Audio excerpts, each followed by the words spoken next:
ก็กลับสบายดีพ่อแม่พี่น้องป้องไปกลับมาได้ยินเสียงสวัสดีทอล์กโชว์ออกมาอีกเหมือนเดิมเรื่องราวซิซิเบิลทอล์กโชว์เนี่ยก็เรื่องราวอีพวกเฮียอีพวกแกทั้งหลายอีพวกมาว่อมาฟุงอีพวกยูโฮยอีพวกไปใส่น้ำเพิ่นบ่ได้อีพวกกะดีขี้ทุกอีพวกกะดีเก่ากะดีขายหีบ่ออกเด้กะหีเป็นกะดีหีเบิดอายุเด้บ่มีทางออกบ่มีทางไปนั่งจ้องเขาไปสอดแนมเบิ่งซ่องนั่นซ่องนี่เอามานินทาเอามาอิจฉาตาร้อนทั้งพวกมึงสั่งตะการกันทำนู่นทำนี่สั่งการให้กันแต่เงินบ่ส่งให้กันแดกเงินบ่ส่งให้กันแดกสู้นี่ออกมานั่งดาซาวบ้านออกมานั่งดาซาวลาวเด้ได้กินเงินเด้ได้กินเงินน้ำกันกินเงินได้กลมได้กอดกันแล้วแหละคันมีซาวลาวนี่พวกเฮียนี่บ่มีได้มันบ่มีได้พวกเจ้าเอ้ยดาตะลาวต่างดาวมันดารวมมันแหละดาศาสตร์มันเองพร้อมศาสตร์ลาวอีสานมันพิษกันเทียงกันสร้างการกันเล่นเฮกันไปเฮกันมาเฮกันมาเฮกันไปสะโพกอีหาหูดังมึงกับอีเขียวสัวมันตีนทางตีนเตะพวกมึงออกยามดีขึ้นดีมันก็เลือกพวกมึงมาหลอกไส้พวกมึงเหมือนเดิมอีลำพันเขียวสัวคือกันอีหานี่ก็ผีออกผีเข้าสุดตะแลนเขาไปเขตบ้านเขาเฮ็ดยังบ่ได้อีหานี่ก็เดียสร้างการให้เป็นรายงานซอยอีกแล้วเอาอีกแล้วพ่อแม่พี่น้องเอ้ยเหมือนเดิมอาชีพเหมือนเดิมทั้งพวกมันวิปัญญาเฮ็ดอย่างอีสองโตอีหูดังปืนกับอีลำพันเขียวสัววิปัญญาเฮ็ดอย่างเดีทุกท่านเล่นบุกเข้าไปในบ้านคนลาวต่างดาวเนี่ยนี่เบาเป็ดก็เป็นคนไทยป่ะนี่ยิสาอยากตาร้อนเขาก็แลนวิ่งเข้าไปอีหาเขียวสวกอีลำพันเขียวสวกแต่อีหาหูดังปึงปากันย่านโม่เฮียเอ้ยไปหามาสิโคตรพ่อโคตรแม่มึงยังกูถามสู้ดิลาวต่างดาวมันผิดกระบาลหัวมึงเตะคันเขาด่าขึ้นเขาตอบขึ้นแล้วรับกันบ่ได้จักโตอีหาได้กันดิดิ้นกันว่าสันอีหาแก่ไม่แต่อีหาเป็นโรคหัวใจอีหามันสมองเป็นโรคซึมเศร้ากันเบิดทุกท่านผู้ใดออกมาด่าครอบครัวสองสาวลาวบ่อีสานเป็นโรคคิดกันไปเบิดเป็นโรคประสาทกันไปเบิดเป็นโรคหัวใจกันไปเบิดเด้ขยอนอีนางมนมันตอกมันทังนะมันเลยออกสื่อบ่ได้ออกนามสกุลพ่อแม่พี่น้องพวกมันก็ยังดิ้นกันพลับแต่ละมือแต่ละวันนี่นอนกันบ่รับได้สั่งการให้กันด่าท่านสั่งการใส่ไล่มันจะไล่มันเอามันเลยจัดมันเลยส่วนอีลำพันเขียวสวกอะสั่งการให้พวกมันไปรายงานเอาละสั่งการกันไปรายงานบทตำรวจรายงานเอาอย่างกูถามสู้เด้มันด่าพวกมันด่าหมาสีโคตรพอโคตรแมงออกซื้อน้ำสกุลซื้อพ่อแม่มึงตีมึงเคยไปดินกันเทดินกันว่ามึงเป็นไปรายงานเอาอย่างอีลำพันเขียวสวกสั่งการไปเลยมึงสั่งการมึงไปตายมึงก็ไปตายซะพวกเฮียอีพวกแก่ทั้งหลายอีพวกโลกิตอย่าคืนหากันคือพวกเขาไปหากันแหละคือไล่สดทับกันอยู่อีพวกหิวแสงทั้งหลายอีหาแกตัวไหนบ่มีซ่องคือกันเด้อเลือกหากูแล้วเกินนะเลือกหากูดีเหลือเกินนะพวกมึงกูบอกว่ากูบ่บ้างเข้าใจหรือยังกูบอกเลยเนี่ยแต่ละมือแต่ละวันน่ะกูมีแนวเฮ็ดแนวทำน่ะเข้าใจบ่มันคือพวกหัวปอดพวกมึงนั่งเฮกันด่าตัวเรื่องชาวบ้านเขาด่าก็ไปก็มาก็ไปก็สร้างการกันสร้างเมื่อสร้างการกันก็ทะเลาะกันอยู่หลังกล้องหลังไม้สร้างกลุ่มกันอีกก็จะขึ้นไปหากันก็ดีสร้างกลุ่มกันอีกแล้วป้อนข้อมูลเท็จๆให้กันว่าให้กันว่ามึงเห็นบ่ส่องซื้อเดือนซื้อดาวมึงเห็นบ่เขานั่งเป็นตัวเขาเห็นบ่น่ะเขาบ่ล้างพระล้างโจกคือพวกหัวปอดพวกมึงเนี่ยเขาบ่ได้หิวตังค์หิวเงินอีกบัดนี่สู้ไปเบิ่งตัวอย่างหั่นอีพวกแกทั้งหลายที่อีหาหูดังปึงตีนทังตีนเตอีเขียวสัวอีลำพันตีนทังตีนเตพวกมึงออกบ่เอาหัวปอดพวกมึงน่ะลมพัดลมเพลแล้วแลนต่ำไปต่ำกันมาจักสิจุ่มกันจักสิเป็นอีดาตัวใดก็บ่มีตัวตน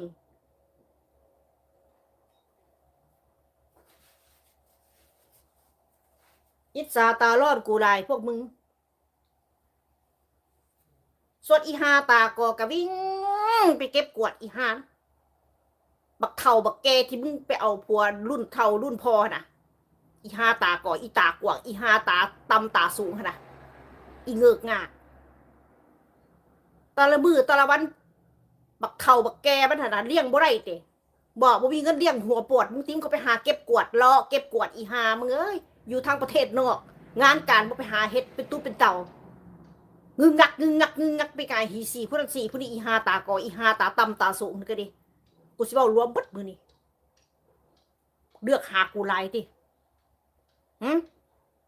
คิดฮอดกูเจ้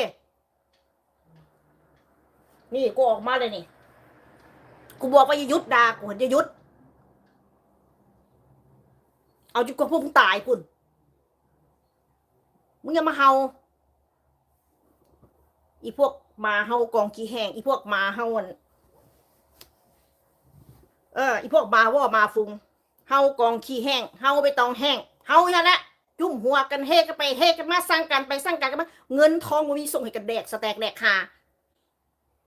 พวกสัตว์อีพวกแกทั้งหลายอีหาอย่างง่ายอีหาง่ายอีหาอีหาแดกหยาคือตั้งซึมอีหาควายแดกหยาอีควายแดกหยาบอมเป็นอีข้อฮักเตะอีข้อฮักเตะอีข้อฮักกับอีดอก็อีแดกอีควายแดกหยาอีตัวเดียวกันนี่แหละพวกเจ้าเอ้ยคอยซิเว้าสู่ฟังพวกแกทั้งหลายอีพวกวิปัญญาลงเดินไปใส่นะอีพวกที่ว่าอีดังปึงกับอีเขียวสวกตีนพังตีนเต้บ่เอานะอีพวกเฮียนี่ปลอมเป็นเฟอร์ไฟคนละ2 อันคนละ1 อันไปหากวนพันกวนผู้นี้อีหาควายแดกหญ้ากับอีหาคอหักกับอีหาตัวเดียวกันอีหาตัวเดียวกันอีตาตารอดกูหลายติเขาว่าเบิ่งซ่องกูอีตากออีหาตาต่ำตาสูงอีกระเดียตัวบ่รอดมึงเก็บกวดได้จักอันละมีปัญญาส่งให้บักฮาซับเปลิดมันแปลงคอยแปลงร่างมันบ่หั่นน่ะมันขอเงินไปตัดคอยมันอยู่หั่นน่ะมันบ่ได้เมาดินได้บักฮาซับเปลิดก็ดิบ่รับบ่นอนสั่นกันอยู่งักงักงักดิ้งคือสิเป็นสิตายเอาโลดมีปัญญาส่งกันแดกบ่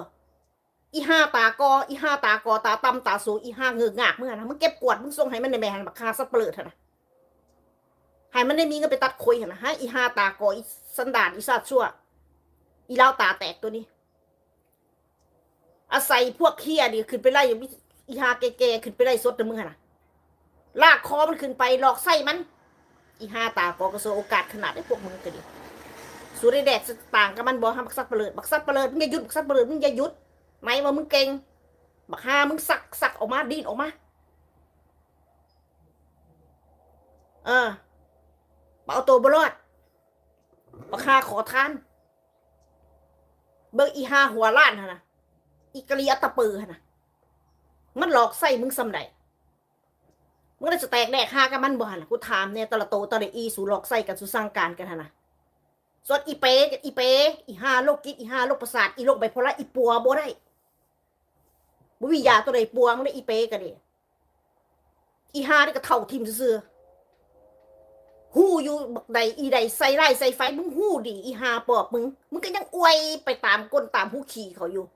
อีสันดานส่วนอีหาผีสมวิสีกับอีหาแล่นต่ำทุกซ่องแล่นต่ำทุกซ่องอีหานี่เลี้ยงผู้ขี่ผู้นั้นเลี้ยงผู้ขี่ผู้นี้อีหานี่ก็ดีวิปัญญาเฮ็ดอย่างละที่พวกมึงตะละโตตะละอีถ้าสู่ไม่มีปัญญาเฮ็ดอย่างนะสู่กับไปกราบตีนกราบเท้าเลี้ยงผู้ขี่อีหาลำพันเขียวสวกกับอีหาหูดังปึงเดี๋ยวมันเบามันวาใส่สู่ขึ้นหมดมันออกมามันวาใส่สู่ได้นะส่วนอีลำพันเขียวสวกกับตบหัวรูปลังเอาใจเอาใจช่วยให้ทุกช่องเด้อออกมาหลายๆเปิดกันออกมาหลายๆหุ่นแต่จีตะกอนมึงเอาข้อมูลกูไปหากินอีพวกขี้ก๊อด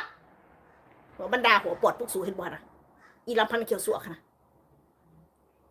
วันนี้มันเหลือ2 โตมันอีหูดังปึงกับอีลำพันเขียวสวกมันไปบ่รอดแล้วไปบ่รอดเลยเนี่ยส่วนอีหาหูดังปึงกับคายปลาบ่ได้แล้วเจ๊งละนี่แหละเขาว่าการที่มึงหลอกแลกเอาเงินสาวลาวและสาวลาวอีสานเอาไปฆ่าไปขายนะเอาไปวงการชีวิตพวกมึงก็แจ้งมึงแจ้งมึงบ่ขึ้นบ่เกินวันนี้ขายปลาอยู่ข้างวัดบ่ได้เด้เฮาเด้ก็ออกมานางตั้งเป้านางดาชาวบ้านอีกแล้วนางดาคนเราต่างดาวอีกหาเงินหากินอีกบัดเหมือนเดิม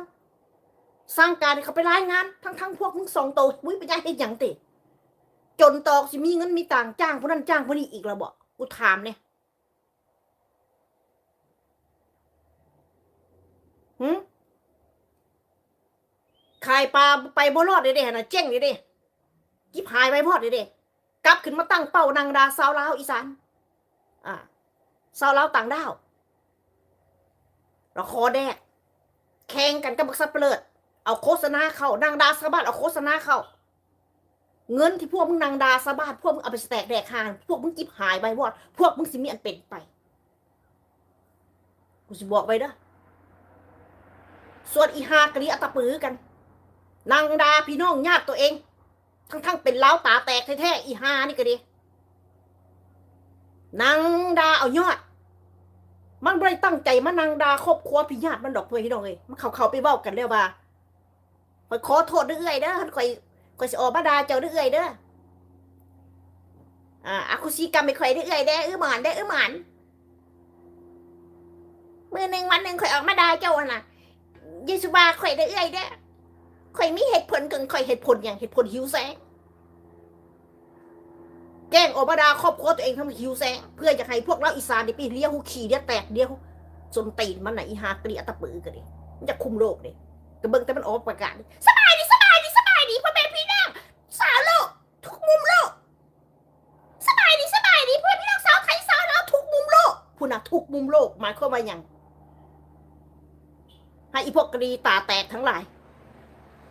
เขาไปเลี้ยงหูขี่มันไปเป็นขี่ข่ามันสั่งการที่พวกมึงสั่งโฟไฟออกมาหานางดาสะบัดค้ำกันวุ่นวายกันเองตู้เสียไพ่ล่ะตู้ซิซาลินตู้เสกูตู้เสนางมนป้านเขามีเวลาปลอมฟูไฟไปหาดาผัวปอดพวกมึงมีแต่พวกมึงเดี๋ยวด่ากันเองจัดกันเองบ้ากันเองต้องตีกันเองตาแตกพวกสูงสลัดซื้อเตะเมื่อสลัดโง่ซื้อบ่ได้ว่าอีใดเป็นตัวอีใดกูจัดแมงเบิดบึงมือนี่ห้องหากูหลายกูบอกเลยดิงั้นกูว่างเห็นหน้ากูด้วยเข้าใจได้ยังงั้นกูว่างเลยนี้เสียงกูด้วยกูสิบอกไว้มาเบิ่งพ่อแม่พี่น้องป้องปลายมาเบิ่งนี่มาเบิ่งนี่เด้อประกาศ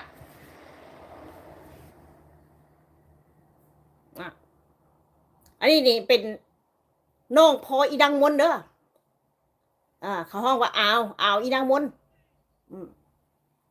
นี่เอาอีดังมนดีเด้อไปเอาแม่อีหากระดิอัตปือแม่อีหากระดิอัตปือดูเอาอีหาขี่บักเดืออีหาสัตว์อีสันจังไรอีหากระดิอัตปืออีหาหัวลาดนมยันออกมาหางนางดาสาวบ้านสาวอีหาที่กูไม่จักห้ามนี่สิเป็นสิตายได้อีหานี่ก็ดีเป็นพญาติอีหานี่ก็ดีสิเป็นสิตายได้ดิอันนี้เป็นอ่าวอีนางมนเด้อเนาะอ่าวเด้อไปเอาแม่ก็อีหากรีอัตปืออีจังไรอีสัตว์อีมาสีโคตรพ่อโคตรแม่มึงอีหาปอบอีหาพุงมึงลูกมึงออกมาหาได้ญาติพี่น้องตัวเองมึงก็ห้ามบ่มึงบ่เบิ่งบ่โลกโซเชียลมึงจักเบิ่งแต่อีเงออีงากอีสันดานอีสัตว์ชั่วอีหากรีอัตปือมันออกมาด่ามันได้อยู่ต่างได้เงินมันส่งเงินมุงสังกะสีให้มึงอยู่บ่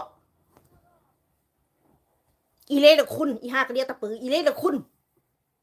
มึงหลอกไส้ซาวลาวอีสานคนลาวอีสานอีเก๋อีหากวิทางออกที่ว่าอีหาหูดังปึงอีลำพันเขียวสวกตีนทังตีนเตะตีนไล่ออกค่ะตีนหยัดออกค่ะอีพวกวีเดินลงเนี่ยมันกระเลนไปย่อมึงตะกี้หรือหุ่มไปย่อมึงนะมึงคิดว่ามึงนางคุมโลกดิอีกระเดียตะปือสิเป็นสิตายนอนบ่รับตามึงหันเป็นทงพกเป็นพกออกมาตามึงหันใต้ตาเป้าตามึงหันอีนาทุเรศแหกปากด่าพี่น้องตัวเองเพื่อได้ยอดได้หิวแสงแค่นั้นมึงบ่ได้ตั้งใจออกมานั่งด่าอีอ่ะมึงเบ้าเฮ็ดคือว่ามึงนี่ไอ้ขสิดามันจะกลัวมันตายอันเลขขามึงหันอีห้าผีปอบหน้าแลมึงหันนะอีห้าผีปอบตุ่มพรมมึงหันนะอีหานั้นมันตายเลยอีหาสัตว์ตัวนั้นขึ้นมาตลบาดย่านเขาด่าย่านเขาแขนที่อีหาปากเป็นอีหาปากบอลกูมึงหันขี่ข่าอีหาเขาเรียกตะเปิดบิดอีหาแบบ ตอแหลทั้งนั้นไม่ได้อีหาแบบบ่มีข้อมูลนะอีกเรียนตะปืนนี่มันหลอกใส่แต่คนอีแกอีพวกบุยอีพวกบสลาดบสเหลียวหั่นแหละคนไม่พี่น้องเลยแกล้งออกมาด่าญาติพี่น้องตัวเองเพื่อให้พวกเราอีสานเลียคู่ขี่เลียแตกเลียดากมันเลียปากมันเอาไปเลียมันพวกมึงส่งเสริมกันอีกเฮกันไปหากันอย่าได้ซดทับกันละพวกมึงตะละโตตะละอีกันตะละซ่องกันดิอันบักซัดเปลิดมึงขอท้าลงไปบักซัดมึงขอท้าลงไปมึงได้จักบาทจักสตางค์แล้วอีห้าตากอฝากมึงแดกจักบาทอีเปฝากมึงแดกจักบาทอีห้าพีสองพีสี่มันส่งให้มึงแดกจักสตางค์จักบาทห้าบักซัดเปลิดอีห้าคอหักกับอีห้าควายแดกหญ้าอีตัวเดียวกันดิมึงส่งมันมึงส่งให้มันแดกจักกันให้กันจะแดกกันจักบาทอีห้าตีฟีอีห้าตีหีดิมึงส่งให้มันแดกจักบาทอีห้าสิดิอีห้าสิอีเหงือกง่าอีห้าขี่เหล่าขี่เมาอีแกทั้งหลายมึงส่งให้มันแดกจักบาทบักซัดเปลือมันแหกปากอยู่นะขอเงินไปตัดคุยออกนะบักซัดเปลือเดี๋ยวมันเกิดมันเสียศาสตร์เกิดมาลงศาสตร์บักฮานี่ลงทางมาเกิดเทวดาส่งให้เป็นผู้ชาย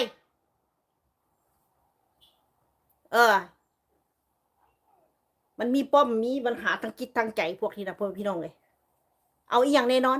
กูถามไหมการสุดสร้างการกันส่งให้กันแดกกูบอกนะพวกบ้านกันอยู่ซื้อรถซื้อล่างให้กันไหนไม่ได้อีฮากะลีเศรษฐีอีฮากะลีแก่ๆทั้งหลายอีฮาบุ้ยปัญญาไปใส่อีพวกเศรษฐีจอมปลอมมันอีพวกตอแหลกันทั้งนั้นแหละกลับเข้าไปเดียวกูขี่อีฮาลำพันเขียวสัวมันสั่งการส่วนไปรายงานช่วยกันนะรายงานช่วยกันนะและเป็นกำลังใจให้ทุกช่องช่วยกันเอาเถอะช่วยกันอีกแล้ว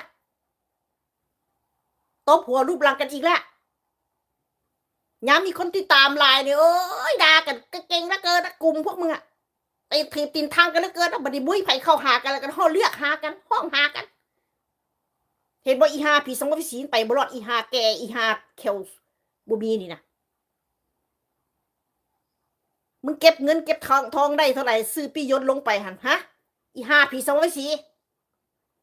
มึงลงทุนปะนั่นพุ่นเตมึงขอขอดลงทุนสิซื้อปียนต์ไปประเทศไทยสิบุกเข้าไปในบ้านเขตบ้านเบาเพชรเขาเศร้าเขาอยู่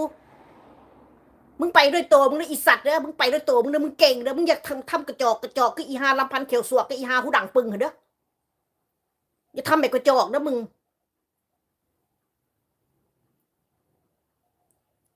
สร้างลาวต่างดาวมาอยู่ในประเทศไทยหุ่มสุตธรรมสุตใส่ไล่ใส่ไฟสุตดาเขาทุกมือทุกวันบ่รับบ่นอนกันจักตัวอีฮาเฮียตัวใดก็ดี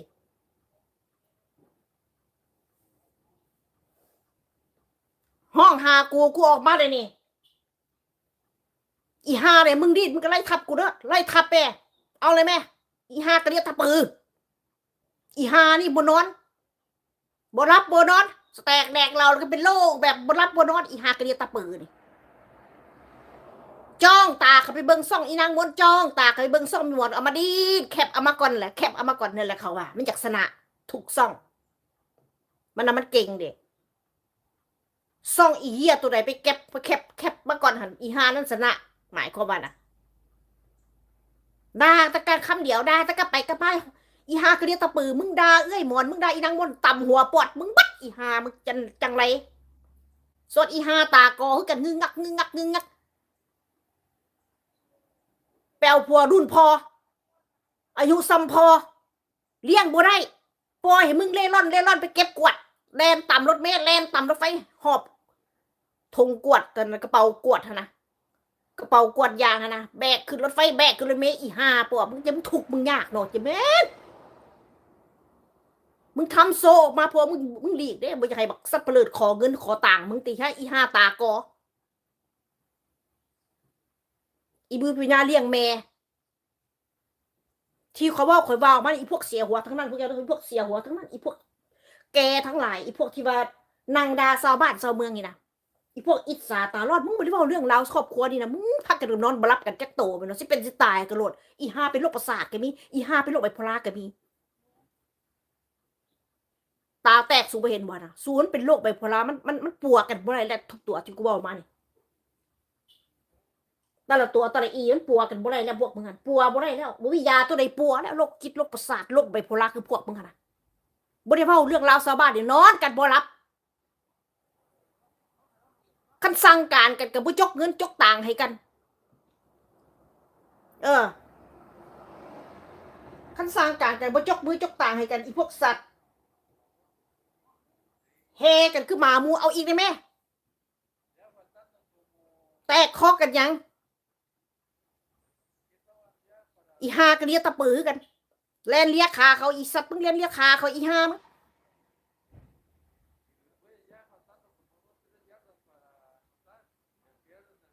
พากันแกล้งออกมาได้ญาติครอบครัวตัวเองอีหากันเลียตะปือกันอีหาตากอให้กับอีหาสัตว์ตัวอีเงือกง่ายอีหาขี้ทุกอีผัวเลี้ยงบ่ได้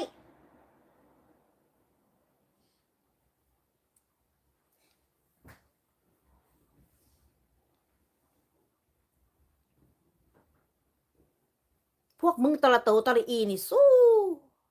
ชีวิตพวกมึงให้กูเบ้าหลายคันกูเบ้าแล้วรับบ่ได้ดินแก้กัน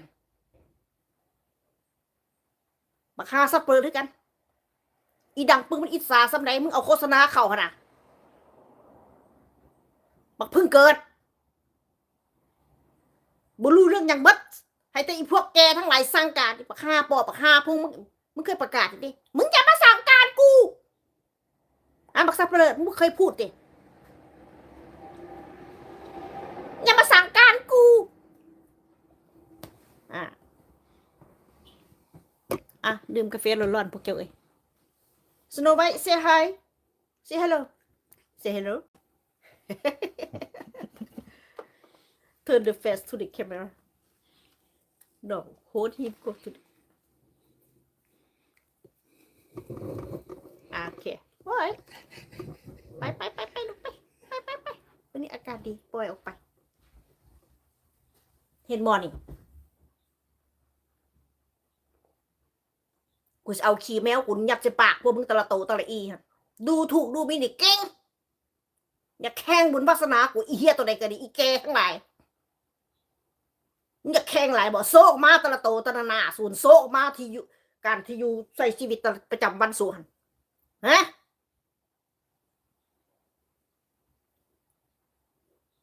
อิสาตาลอดกูดิ้นพลาดอีหาแกทั้งหลายก็ดีอีสันดานพวกมาสีโคตรโพโคตรแม่อีพวกมีทางออกทางไปทางมาพวกนี้เฉพาะอีดังปืนอีเขียวสวกเนาะมันติดทางติ่งยัดมึงออกเนาะมันจะเลือกพวกมึงตบหัวรูปหลังพวกมึงย้ำแหลมมันก็เลือกเอาเห็นบ่น่ะย่องพวกมึงกลับขับไปรายงานซอยทำตามมันเลยแม่อีพวกนาโง่อีพวกแกถ้ามึงสั่งคนลาวหลายก็ดีสุกัดกันเองตัวหันกลุ่มเราอีสานสู้ขนาดสุสั่งคนลาวหลายสุกัดกันเองตัวหันนะสุตีนทั้งกันเองตัวหันนะตีนเตะปากกันตะละโตตะละอีจะรู้มีมองไปวิ่งเดินสิลงแล่นต่ำกันไปแล่นต่ำกันมาแล่นต่ำกันมาแล่นต่ำกันไปยันเด็ดทุกคนเลยเป็นสไตล์เอารถhello Salim bonjour comment vas-tu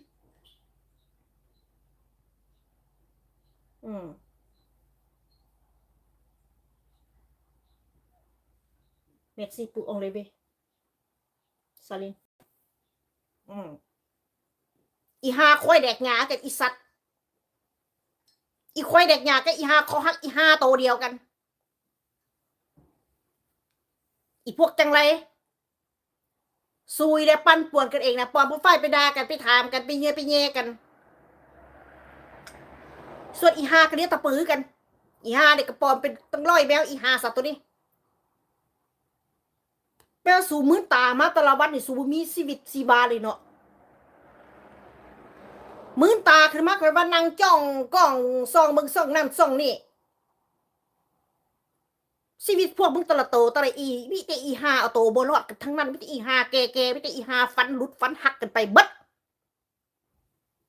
โตเป็ดปาดกันไปบ่เฉพาะพวกมึงนั่งอยู่ในจอแล้วก็บ่กล้าโซหนังหน้าบ่กล้าโซชีวิตพวกมึงเนาะตะละโตตะละอีเนาะอีพวกรีขี้ถูกอย่ากลับประเทศไทยกลับบ่ได้อีหานี่กลับประเทศไปอยู่ประเทศลาวกลับบ่ได้อีหา2โตอีเห็นลาวตาแตก2โตอีพวกหิวแสงอีหาลาวตาแตกหิวแสง2โตบ่ต้องหยุดมาปะทะกูตะละโตตะละอีกูมีเวลากูเอามาจัดกูบอกเลยเด้ ห้องหากูดีเหลือเกินนะพวกมึงอย่าแข่งบุญวาสนากูแข่งให้มันถึงอีห้าปอบอีห้าพุงมึงจะได้ดีจากกันไรบักฮาซับเปลือด้วยกันบักขี้ทุกบักฮาหิวตังหิวเงินแหกปากว่าสันจะเหนื่อยบักฮานี่ก็ดีอยากได้เงินไปตัดคุยเลยขอทานมันได้บักสัตว์มึงขอได้ไหมอีห้าตากอมึงนะอีห้าผีสัมภเวสีมึงนะอีห้าคอหักอีห้าเด็กหยาหน้าอังยานะอีห้าตีหีอีห้าสี่หีฮะนะคอมันเนี่ยบักฮาสับเปลือลายโตสร้างการเนี่ยมึงทำนู่นทำนี่มึงคอมันเลยไหมมึงจะเอามาแหกปากให้มันเมื่อยให้ยังบักโง่ล้อถ่าตะขอมูลพุทธขอมูลพุทธิปอนให้เบ้าให้บาเบอร์อีห้าหัวล้านอีห้ากระเดียตะปือมันอิสาตาลอดมึงซ้ำไหนยามมึงเลยสุเปกแต่งนะกูไม่ได้อิสามึงดอกบักสัตว์กูเอามาแปลพวกมึงฟังตะละโตตะละอีการสุกดอกแรกเงินน้ำกันจ้างกันไปจ้างกันมาบุ้ยอย่างดีขึ้นยามถึกด่างสิอีห้าตัวไหนปกป้องกันกูถามเนี่ยอีห้าตัวไหนมีปัญญาปกป้องกันล่ะฮะปากพูดอะรักกันนะแล้วรักกันแล้วจะไปทิ้งกันเราจะเป็นเมียเทวดานางฟ้าส้นตีนกูเนี่ยอย่าเอาเทวดานางฟ้ามาเทียบกับพวกมึงหัน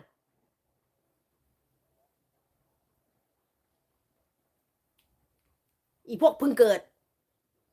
อีพวกแกหลังหยาอีพวกนามืนอีพวกนาลาดอีพวกเป็นโรคนอนบ่รับแล้วอีสานสู้ยังดากันสู้ยังเตะปากเต็มทีบเต็มยันกันขยอนเล่าต่างดาวสู้สิไปทำอย่างให้เขาได้แหกปากเมื่อยกันละล่ะแหกปากจะเป็นโรคไบโพล่ากันเบิดอีห่าได้ก็ดีเป็นโรคที่เป็นโรคประสาทนอนบ่รับกันเป็นบ่สู้เป็นบ้ากันเองตัวน่ะสู้อยากทำลายซ่องสาวลาวอีสานหลายสู้ทำลายกันเองตัวน่ะสู้ปลอมอีเมลไปด่ากันหาว่ากันสู้สืบกันได้หรือยังอีเฮียตัวใดสืบกันได้ฮะ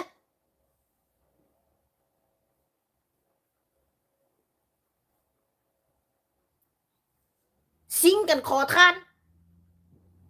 อันอีห้าหูดังปึ้งคือกันขันเงียบไปเงียบไปบ่สั่งบ่ลาพวกติงแตกมึงหันก็แตกออกกันไปบ่ละ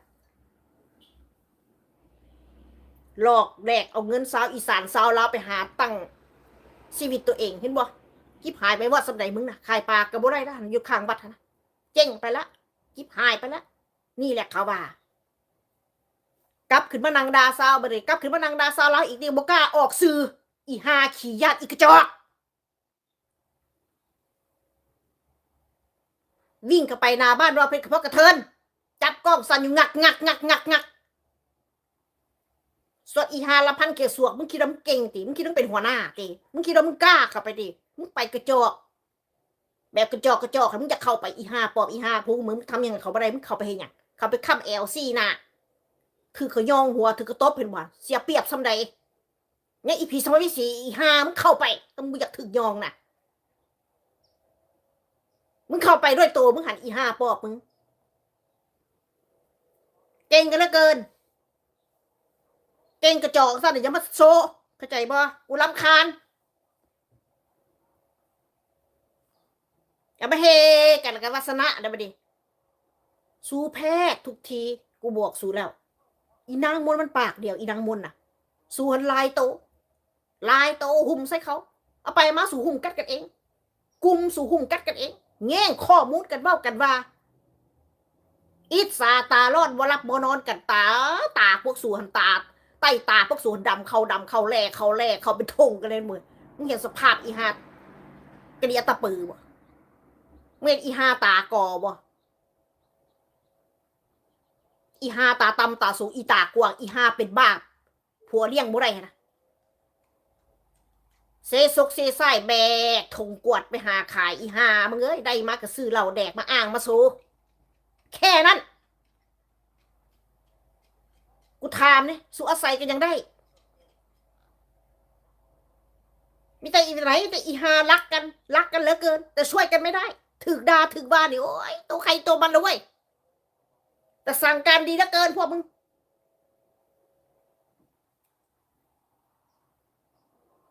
หาบักสัตว์เปลิดมึงจะหยุด มึงอย่าหยุดด่าสลินกับกูเดี๋ยวมึงอย่าหยุดเขามึงจะมึงด่ากับมึงด่ากูกับสลินมึงบริสุทธิ์แปลกแต่งเนี่ยเนาะกูเข้าใจเบอร์อีตากอนะมึงบอกอีตากอมันจุกเยอะอีตากอนะถ้าใครเข้ามาส่องบักสัตว์ประเลิดนะอย่ามาพูดถึงมือสามอีตากอมันจุกโซดาอีตากอฮะอีตากอมันเข้าไปซ่องมึงมันกล้ามันด่าบ่มันกล้าด่าสลินบ่อีตากอนบ่กล้าด่าเพราะมันเคยคุยกับสลินมันรู้จักว่าสลินกูถามเนี่ยอีตากอนปั่นอีแก่ๆให้ไปพูดให้ไปเบ้าอีตากอมันนั่งเอาแสงใส่ซ่องมันเสยเข้าไปบักสัตว์ประเลิดมึงเข้าไปมึงขึ้นไล่สดใส่ซ่องอีตากอมึงได้สุเปกแต่งบ่มึงบ่ได้มึงไปหายอดให้มันย่ามึงขึ้นไปซ่องอีตากอมันนั่งไล่สดให้เกียรติผู้มึงบอกอีตากอพูดมันไปงกเงกเอาใจบักแกบักเข่าพุ่นสยันมึงมีหมองอยู่เด้มันปล่อยพวกมึงโซเลกันด้วยซ่องเห็นบ่นะมันไอเกียรติพวกสูขึ้นไปหาซ่องกันฮะอีเล้าตาแตกสองโตนี่เสื้อใจมันได้ตีมันผีออกผีเข่าฮะมันแกล้งมาลักเหล่าอีสานโอ้ยมันยังบ่เคยลงสับอีหาตาเกาะนะมุ้ยเป็นยาซื้อปีซื้อตัวลงแล้วนะส่วนอีหากระเดียตะเปินกันรอถ่ายแต่เขาซื้อตัวให้ลงไปแล้วกันจะได้งึงงักไปแสดงอวดอ้างว่ามีโรงงานเบียร์อีหาทุเรศอีหาตอแหลกันทั้งนั้นมองกันบ่ออกคันกูเว้ากูว่านี่มองกันบ่ออกคันมีโรงงานเบียร์มันจะไปหาคอเว้นตาเขามาใส่ที่อีหากระเดียตะเปินนะอีหากระดีหีเบิดอายุนะตะผัวแฟนมันบักเขวโวบักเขวว่องอะนะสี่ให้บ่ได้นะทุกท่านสี่ทั้งอ้ายสี่ทั้งน้องอีหากระเดียตะเปิดนะระวังผัวสูเด้อมันสีเรียบด้วยอีหาเด้อถึงมันสิหน้าตามันคือเป็นห้ายกนหมาได้อีหากระเดียตะเปิดหน้าตามันเป็นตะย่านหน้าตาแก่เขาอีหามันคือนางดาพี่น้องญาติตัวเองกินหน้าตาแก่เขายานเขาดำแหลกเขาไปเบิดเหี่ยวเขาไปเบิดหัวล้านหัวโปกอีพวกขี้บาปอีกระเดียตะเปิดอีหาขี้บาปมึงตั้งเฮ็ดตั้งตีมาดาญาติพี่น้องมึงจะตนโตมึงเหี่ยวเขาแดงเขาดำเขาอีห้าปอมึงได้นางวันติฮะได้แล้วอีสานหุ่มทางหุ่มดามึงคือมานี่อีจังไรอีโง่สบายดีพ่อแม่พี่น้องสาวไทยสาวลาวทุกมุมโลกพูดนะทุกท่านทุกมุมโลกอย่ากวมโลกไรอีห้าปอมึงไงมาตั้งหลายรอบแล้วสุดตะปีนขึ้นตังจากนางตังอีตกตลอดตกทุกทีอย่าบอกนะซองกูปิดกูก็เปิดไม่ได้มันก็เริ่มต้นไม่น่ะคำว่าคำว่าโต๊ะกระป๋องคำว่าโต๊ะตังอีนั่นแหละโต๊ะตังอีมันเข้าใจหรือยังอีพวกเฮียอีพวกแกฮะ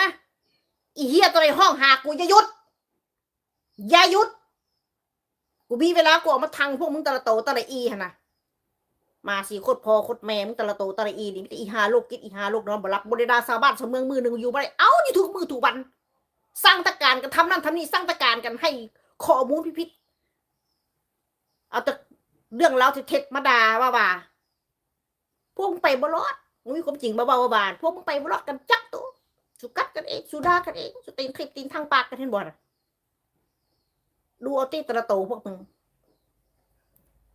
อีฮาได้กล้ากับเข้าไปกราบตีนอีฮาเขียวสัวอีลำพันเขียวสัวกับอีฮาหูดังบึงกับเข้าไปพวกมึงกับไปมันสั่งการแบบไรสุทำเด้อสุทำตามมันสุมาทำตามมันมันบริว่ามันบริพูดกับพวกมึงก็ตะโตนะอีดังปึงมันดังเด้มันดังเด้มันอยากติดทางติดเต้ผู้ใดก็ออกก็ได้เด้มันอยากรับอภัยไปคุยด้วยกับมันน้ำกันรับเด้แต่ว่ามันอัดเสียงพวกมึงไว้ตะโตเด้อมันเก็บข้อมูลเก็บทุกอย่างไว้เด้อสูตรแตกออกจากมันเนี่ยมันเอาหลักฐานมาฟาดมายกขึ้นในสูเบิ่งสูตรง่ายมาเด้สูกล้าเห็นอย่างมันเนี่ยนะบอกสิ่งผ่านมาก็ด่าแดกพวกมึงตะโตมีอีฮาได้กล้าตอบกล้าเว้ากล้าว่าฮะ ฮดกันปันตายอีหากระเดียตะปือแห้งย่านเขาอีหาสัตว์ตัวนี้จุกแล้วซ้ำแล้วซ้ำเล่าอีพวกสัตว์อีพวกเฮียจะข่อยเบ้ามันตะโตตะละอีเขาเล่นละคุ้นกันทั้งนั้นพวกเจ้าอีหากระเดียตะปือกันได้กินเงินกับพี่ใหญ่ใจดี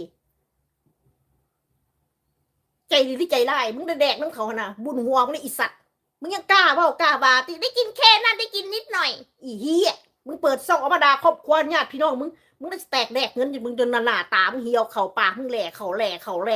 ปากมึงนะฮะอีหักเรียตะปือเอาแต่อาหารการกินอยู่แบบไส้มานังเว้านางว่ามึงได้แตกแดกหายอีอย่างอีเฮียไอ้กระเรียตะปือมีอีหาอะไรอยู่เยี่ยงข้างมึงส่งให้มึงแดกนะฮะตายตายยากอีห้าปอบมึงก็อิจฉาตาลอดเขามึงชีวิตมึงหันจะแตกแดกเขากับใครกับเสียอิ๋วอีห้ามึงเอ้ยหน้าตาอาภัพ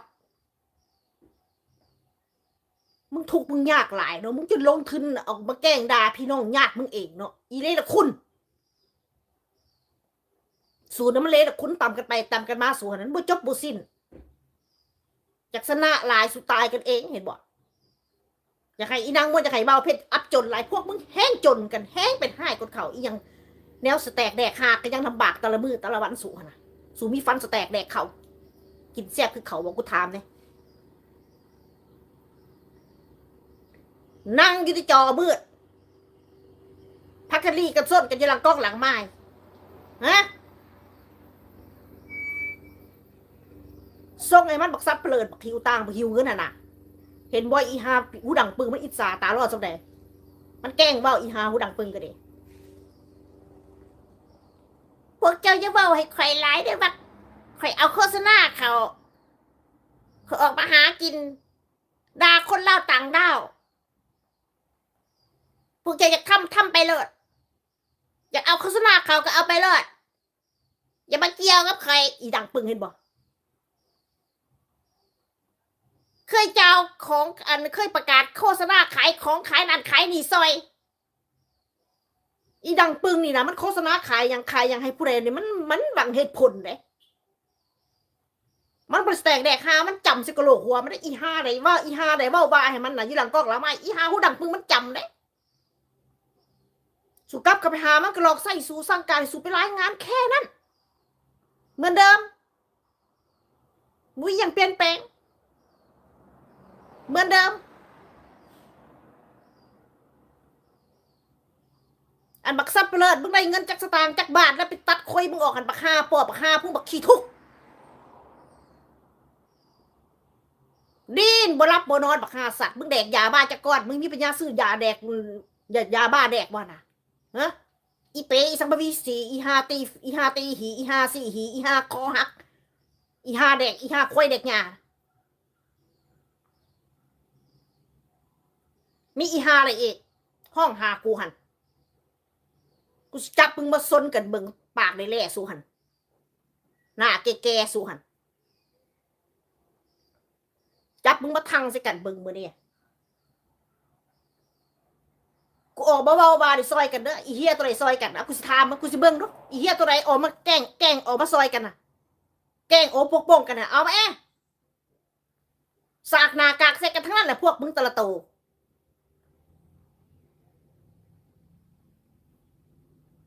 สากหน้ากากเขาไปหากัน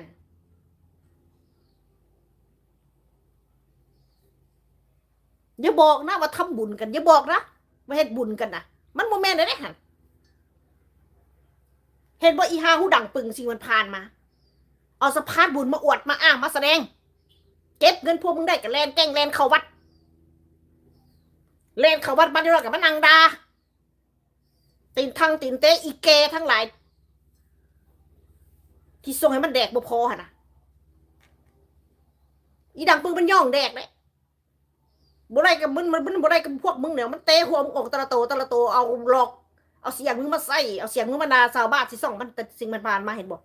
หลอกกันทั้งนั้นเลยพวกเฮียไผเก็บเงินเก็บตังค์อีฮาหูดังปึงส่วนอีฮาก็นี่ตะเปิดนี่โอ้ยกัดแตกกันหีจนสไตล์เห็นอีดังปึงมันได้เงินน่ะเห็นบักซับเปลิดมันได้สเปกแต่งเธอละ$1เธอละ1 สลึง2 สลึงค่ะนะ อีฮากเลี้ยงตะปืนนี่มันไล่สดทับเห็นบ่น่ะไล่สดทับกันแข่งกันแย่งข้อมูลกันก๊อปปี้กันจนอีเขียวสวกอีฮาหูดังปึงมันบอกมันบอกใส่สูมันวายสูเห็นบอกโอ้ยอีพวกเฮียเอ้ยบ่กล้าตอบบ่กล้าเว้าบ่กล้าว่าย่านปันตายอีฮาได้ก็ดีเงียบปันตายอีพวกขี้กับเห็นบ่อีลำพันเกียร์สวกมันธรรมดาสูอีพวกขี้กับเอาข้อมูลกูไปหาแดกหากินเห็นบ่น่ะเขาแย่งกันจังไหนเอาแต่เรื่องซาวลาวมาหากินพวกมึงน่ะถ้าดูมีคนลาวต่างดาวสุกุวิปัญญาบุมีทางได้บุมีทางได้สแตกแดกเงินนำกันสู้หาแดกหากินกับลาวต่างดาวทั้งนั้นไอ้พวกเฮีย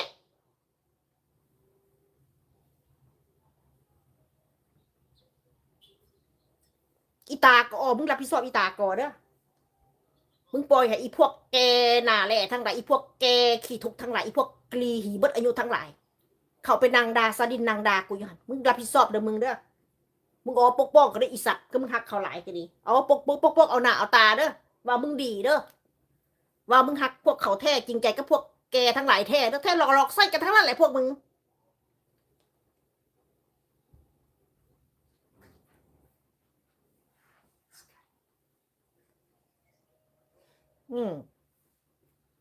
เอาเดี๋ยวกูว่างกูเอามาทังพวกสูอีกเทินรอบนี้เดี๋ยวกูว่างก่อนเด้อได้ยินเสียงกูอีกนะพวกมึงน่ะกูจัดมึงตะละโตตะละอีแกทั้งหลายอีสันดาอีพวกสัตว์ชั่วอีพวกบุมีทางออกบุมีทางไปเด้อที่อีหาหูดังปืนบ่เอาพวกมึงตะละโตตะละอีเนอะแล่นต่ำกันกับให้ข้อมูลเท็จกันไปเว้าไปว่าบุมีอีเหี้ยตัวใดมีความจริงอย่างบัดสู่สิเป็นสิตายเองสู่บนรับบ่นอนเองมึงตายตาพวกมึงกันอีกระเดียตะปือขึ้นกันอีห้ากับหัวเดียวกระเทียมดิบอีห้าผีปอบหน้าแหล่ตุ้มพรมมึงหันนะอีห้าสัตว์ตัวนั้นมันคือบุออกมาเลยยันเขาก้อเขาดาติฮะซอยกันบ่ได้ปกป้องกันบ่ได้ตะละโตตะละอีกันปกป้องกันกระเบ้าแบบคนละแบบคนละทิศคนละทางถูกไหมพี่น้องเอ้ยปกป้องกันก็ดีเฮ็ดเอาหน้าเอาตากันซื่อๆดอกตะละโตตะละอีพวกมึงตะละโตตะละอีพวกมึงโอ้ตายกันเทียบเลยแหละออกมานังดาสาวเราอยู่นั่นต่างเราออกมาดาจนกลัวพวกมึงตายพวกมึงอย่าหยุดกันอย่าหยุดประสาทแดกสู่ตะละโตตะละอีจะสิเป็นสิตายนะบริวารเรื่องเราต่างดาวนี่คือบุ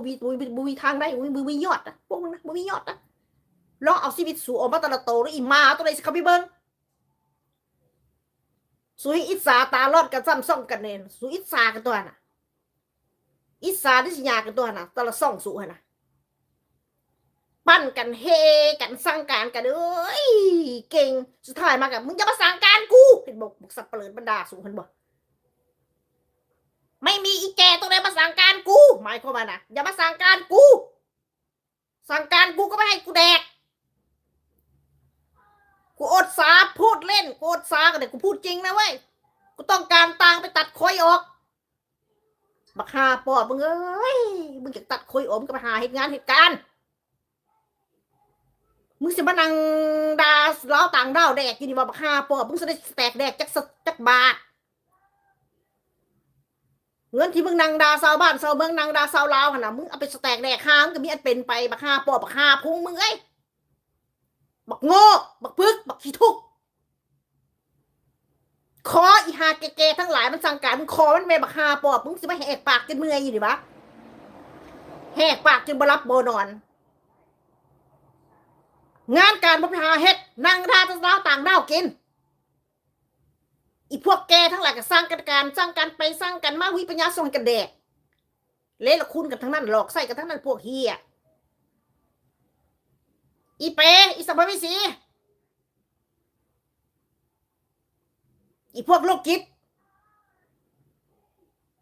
อีดังปึงอีเขียวสัวมันตีนทางตีนเต็มออกเยียบปันตายอีหากระเดียกตะปือแห้งแล้วอีหาสัตว์ตัวนี้เอาตัวรอดยอดดีอีเฮียตัวนี้แหกปากคือแท้ๆเลยสบายดีพ่อพี่น้องทุก จะสอนเราสอนไทยเขาทุกมุมเลยอีเหี้ยหน้ามึงเป็นให้ขึ้นมาอีหามึงละงับเหี่ยวแหลกไปบัดด่าเอ้ยหมอนไหลได้อีนางหมอนไหลเบิ่งตนโตมึงอีหาปอบมึงเอ้ยเป็นให้คนเขาก็มึงสิด่าเขาหันมึงเงาพวกมึงตะโตตะอีนี่เฮ้เป็นตะย่านที่เป็นตะให้หน้าตาสูง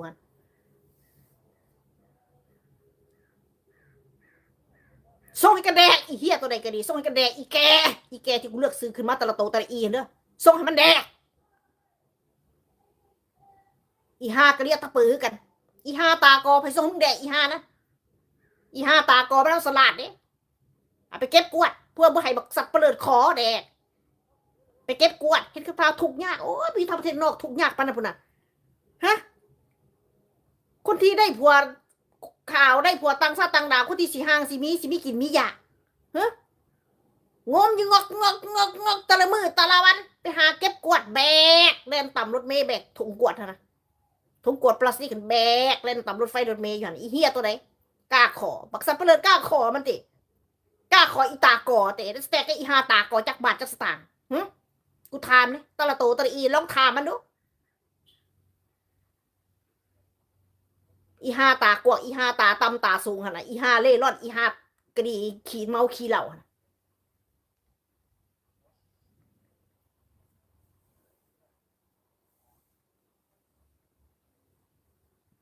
ตาโตพวกมึงบ่เอากันจักโตเนาะจะเข้าไปหากันอยู่ก็จะเข้าไปหากันอยู่ได้แต่กระแบงกันอีหาไรโง่ก็เป็นขี้ข่าอีหากระเดียตะปือเด้ออีหาตากอกะวิทางออกได้งึงงักอีสัตว์มึงเก็บกวดได้จักสตางค์จักบาทมึงส่งเงินไปมุงอันส่งเงินไปซื้อสังกะสีมุงมันให้หลังคาบ้านแม่มึงได้จักแผ่นได้อีเหี้ย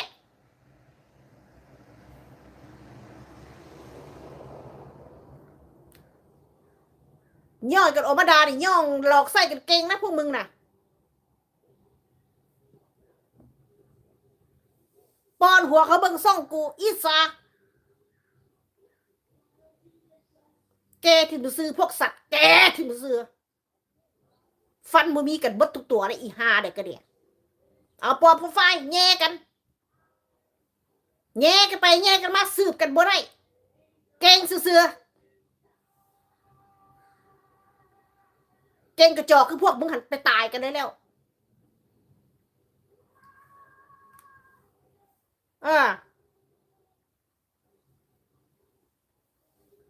เอาไปแหละพวกเจ้าเองเดี๋ยวค่อยว่างๆเด้อได้ยินเสียงค่อยอีก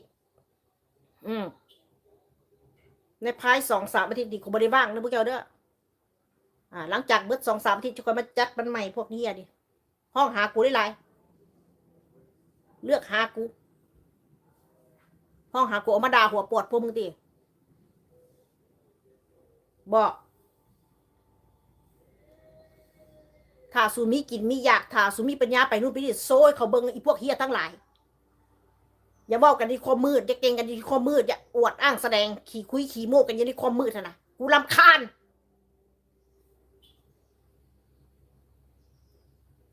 เห็นกูสู้ตัวตนแล้วโอ้ยดิ้นกันอยู่พลาดอีหากระเดียตะปือแห้งอิสาอีหาตากอแห้งอิสาอีพวกขี้ทุกนี่อาหารสแต็กแดก5 ตะละมือตะละวันนะสุกยังน้ำบากกันแล้วหิวโหยกันแล้วแดกตะเหล่าเมามาแล้วก็นอนกันบ่รับ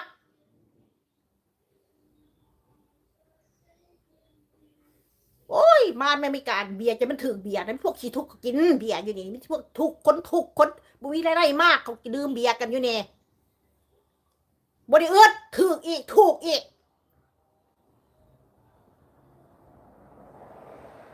เหล้าแดงเหล้าขาวก็ถึกอีก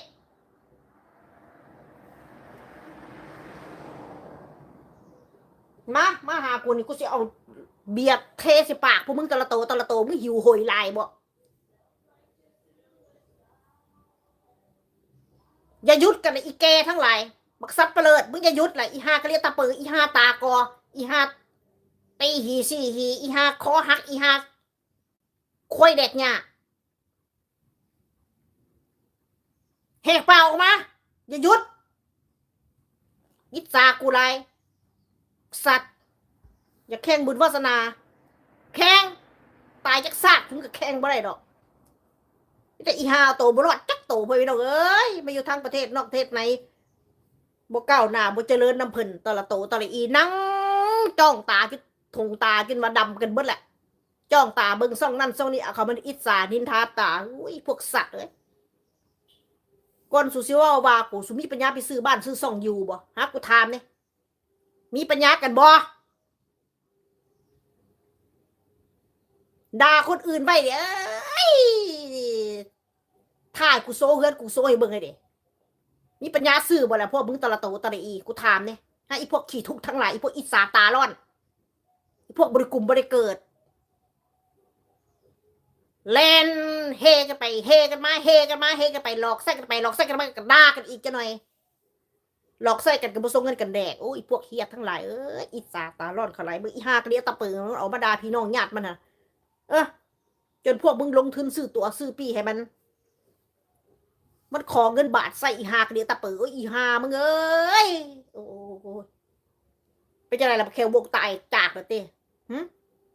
ไปอยู่ไปส้นไปอยู่กับน้องชายบักแควโวกติอีห้าหาผัวบ่ได้อีกเรียตะเปอเป็นกะลีตะกี้ตะก่อน4,400108เลยอีห้านี่1,800เลยนะสี่กันหีปีนจนแก่จนอยู่เองจนรู้ไผ่สี่แล้วนะบ่มีทางจะออกเลยเนี่ยบัดเฮ้ยตั้งเป้านางดาญาติพี่น้องตัวเองเพื่อจะคุมโลกเด้อย่าให้เขาย่องว่าตัวเองชนะเดี๋ยวอีดังปึงมันด่าแดกเอาเห็นว่าอีดังปึงมันด่าแดกเอาอีตัวใดถืออีดังปึงดาแดกอีตัวใดถืออีลำพันเขียวสวกดาแดก